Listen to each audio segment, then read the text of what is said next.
Bonjour, parce que l'action sanitaire et sociale en faveur des personnes en difficulté, des personnes âgées, des personnes handicapées, de l'enfance et de la famille est une des compétences clés des départements, le département des Hauts-de-Seine s'est mobilisé pour faciliter le quotidien des populations fragilisées pendant cette période de crise sanitaire, économique et sociale que nous vivons actuellement pour cause de coronavirus.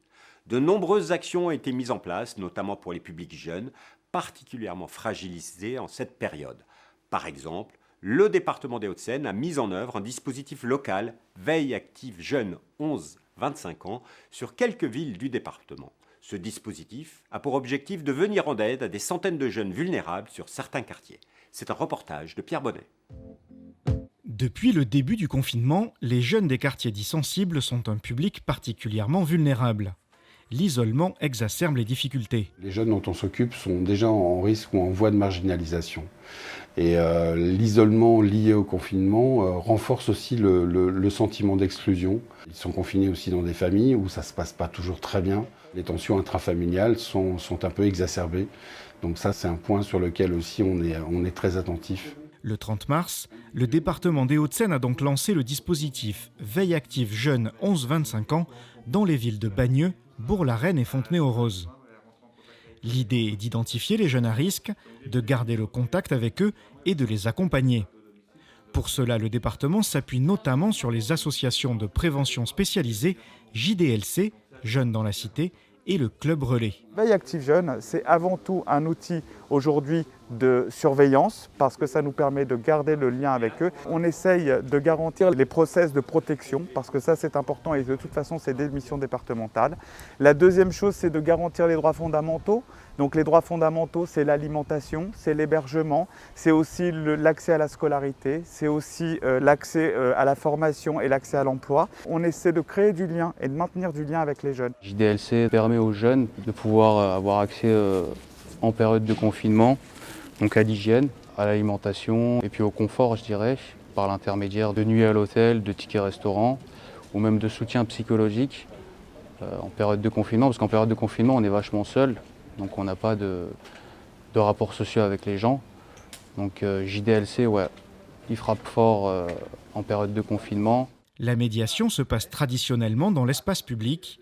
Pendant le confinement, il a donc fallu réinventer une façon de garder le contact avec les 500 jeunes suivis tout au long de l'année. La Veille Active Jeunes, c'est aussi la création de 2 pages, une page Facebook et une page Instagram. Elles ont à peu près le même nom, ça s'appelle Qu'est-ce qui se passe ? C'est bien l'idée de pouvoir informer les jeunes. Ça peut être des annonces d'emploi, ça peut être aussi le 119 parce qu'effectivement il y a besoin de faire de la prévention autour des violences intrafamiliales. Les éducateurs étaient en contact continu via téléphone, réseaux sociaux, pour pouvoir justement leur parler de cette prévention, les distances, les masques, les attestations, le gel hydroalcoolique, donc le fait de ne pas sortir, de rester confiné. En plus des associations, le département travaille étroitement avec une quarantaine de partenaires, dont la préfecture, Pôle emploi, les mairies ou l'éducation nationale.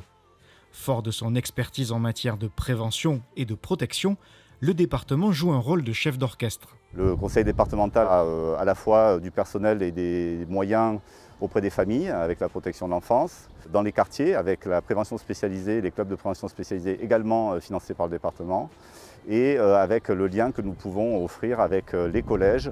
Bien sûr que là on a de quoi avoir une forme d'agilité pour s'adapter à des phénomènes comme celui-ci. Le rôle du département, c'est effectivement de faire une émulsion, c'est de dire à quel moment on met quel type d'ingrédients, à quel moment on doit agir, à quel moment on doit s'arrêter, pour que puisse continuer l'accompagnement, la prise en charge. Au-delà de la veille, le dispositif départemental a pour objectif de maintenir les jeunes au cœur de la vie de la cité. Avec l'aide de JDLC ou du Club Relais, et en respectant les gestes barrières, ils font des courses pour les personnes vulnérables et bientôt ils devraient participer à des distributions de repas. Un bel exemple de solidarité et de mobilisation collective en faveur d'un public en difficulté, car c'est une quarantaine de partenaires qui se sont mobilisés sur cette opération. Mais c'est également une belle histoire avec la mise en place de nouvelles solidarités, puisque les jeunes rendent des services aux habitants du quartier, avec courses et distribution de repas pour les habitants. Je vous propose maintenant de découvrir un autre exemple d'action menée en faveur d'un public jeune fragilisé. C'est celui des jeunes confiés à l'aide sociale à l'enfance. Pour rappel, lorsqu'un mineur ne peut être maintenu dans sa famille, l'aide sociale à l'enfance est chargée de répondre à l'ensemble de ses besoins. Il est alors accueilli soit dans une famille d'accueil agréée, soit dans un établissement à caractère social.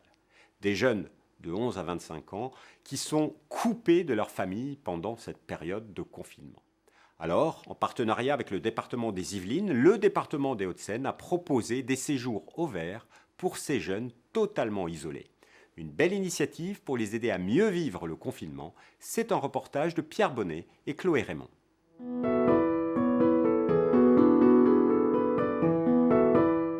Ce dispositif de mise au vert a été imaginé dès le début du confinement, dans l'idée que le confinement serait une période difficile à vivre pour les jeunes, puisque placés à l'aide sociale à l'enfance, ça nécessite d'être en groupe, et en groupe, en plus confinés, détachés de leurs parents, détachés de la scolarité. Pour nous, c'était clair que ce serait source de tension. On a donc des établissements yvelinois ou des établissements des Hauts-de-Seine qui viennent profiter du lieu. Le lieu ici est tellement vaste qu'on a 3 groupes possibles, sans qu'il n'y ait une mise en relation entre les groupes. Chacun vit dans son espace.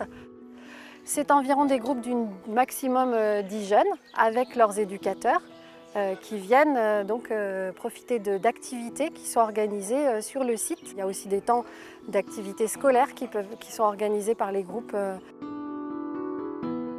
Ce sont des animations qui sont organisées par les Scouts de France. Une visite du parc qui est prévue à vélo avec un petit quiz donc qui nous aidera un peu à découvrir un peu la faune et la flore qu'il y a dans ce sublime parc. Il y a des jeunes qui sont seuls à l'hôtel, donc ils ne peuvent pas trop bouger. Le fait de pouvoir en tout cas profiter de cet espace aussi large, voilà, ça peut un peu leur changer un peu leur quotidien dans le cadre du confinement. Je préfère être dans la nature que être confiné dans une chambre. Je me sens vraiment bien, il y a plein d'activités, c'est vraiment bien. Il y a un grand espace, on peut jouer où on veut là, ça me plaît. Je trouve ça bien, En plus, on a beaucoup d'activités, on est en groupe et ça nous permet de discuter, d'échanger certaines choses. Du coup, c'est que du bienvenu. Le cadre, il est vraiment parfait parce que ça fait longtemps qu'on n'est pas en contact avec la nature et ça fait toujours plaisir d'être dans un endroit où on est un peu coupé du monde.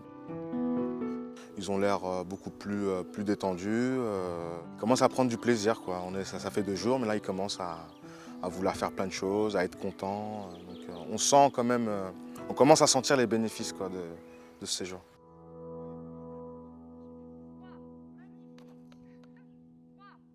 Une initiative simple, mais tellement importante pour ces jeunes en difficulté. Preuve encore que les collectivités locales, et notamment les départements, sont mobilisés sur tous les fronts et pour tous les publics en cette période de crise sanitaire. Si vous voulez en savoir plus, vous pouvez vous rendre sur le site internet de votre département. Et si vous voulez découvrir d'autres actions du département des Hauts-de-Seine, il y a de nombreux reportages proposés sur leur site hauts-de-seine.fr. C'est tout pour aujourd'hui. J'en profite pour remercier l'équipe vidéo du département des Hauts-de-Seine qui a réalisé tous ces reportages. À bientôt pour un nouveau Ça vous concerne dans les Hauts-de-Seine.